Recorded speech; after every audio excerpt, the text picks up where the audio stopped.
Olha, mais de 10 milhões de brasileiros têm deficiência auditiva e, na maioria dos casos, a surdez poderia ter sido evitada, né? É um caso assustador. Uma simples atitude, principalmente na infância, faria com que 90% das pessoas não tivessem problemas auditivos. E nessa semana foi comemorado o Dia do Intérprete de Libras. Os profissionais, né, Patrícia, que são responsáveis pela inclusão dos surdos na sociedade. E eu fiz uma reportagem para entender um pouco dessa realidade. Uma vida em silêncio, cheia de desafios e a busca pela inclusão. Segundo a Organização Mundial de Saúde, existem no mundo 500 milhões de surdos, sendo mais de 10 milhões aqui no Brasil.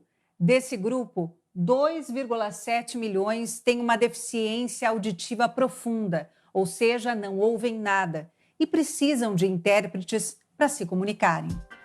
Há 25 anos, Silvia Moral trabalha como intérprete de Libras, a língua brasileira de sinais.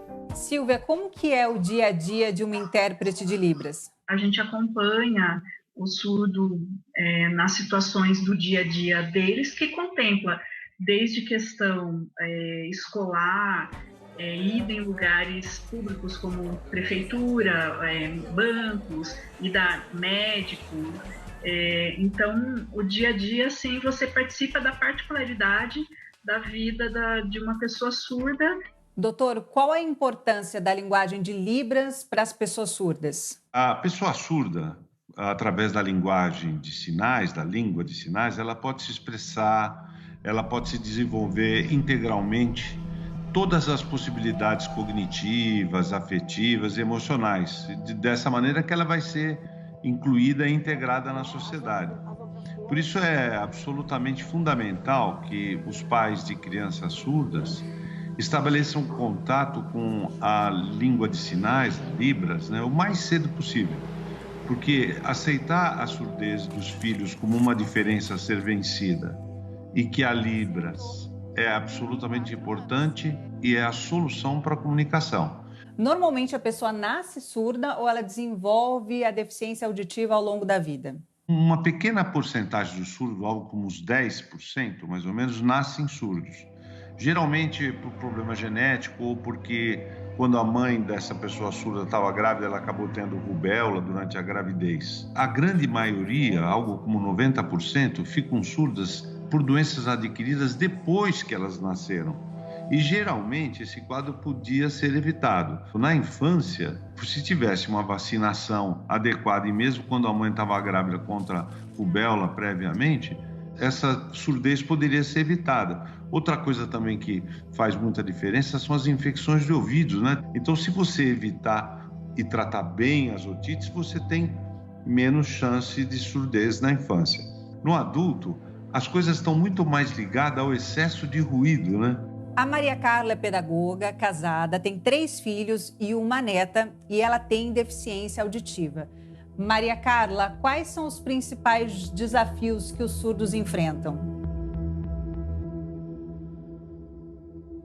Quando eu fiz faculdade, eu não compreendia direito o significado das palavras que me eram ensinadas ali. E aí eu pedi um intérprete. Quando o intérprete apareceu, tudo ficou mais claro para mim. Eu comecei a aprender realmente o conteúdo das matérias. Maria Carla, você nasceu surda ou desenvolveu a deficiência ao longo da vida?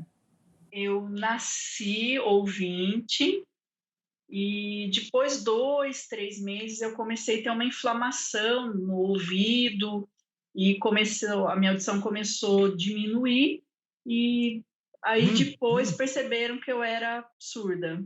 Até a roupa que o intérprete de Libras usa pode atrapalhar na comunicação. Qualquer colorido ou qualquer adereço, ele concorre com a comunicação que você está passando. Uma vez que a comunicação é visual, se você tem qualquer outro adereço, gera um ruído de comunicação. Maurício, você escreveu o primeiro livro em Libras do Brasil nesse ano. O que te inspirou a fazer esse livro em Libras? Olha, o que me inspirou foi poder levar o conteúdo, conhecimento, informação para mais e mais pessoas. Da mesma forma como a gente compra hoje, adquire um livro digital e a gente abre o livro e consegue navegar pelas páginas, né? Nessa plataforma, a experiência ela é muito semelhante, porém, tem o adicional de ter um intérprete que vai traduzindo página por página para a língua de sinais todo o conteúdo que ali é apresentado. A Câmara dos Deputados aprovou um projeto para a educação bilíngue de surdos. O texto define a linguagem brasileira de sinais como primeira língua e o português escrito como segunda língua. O projeto ainda depende da sanção do presidente.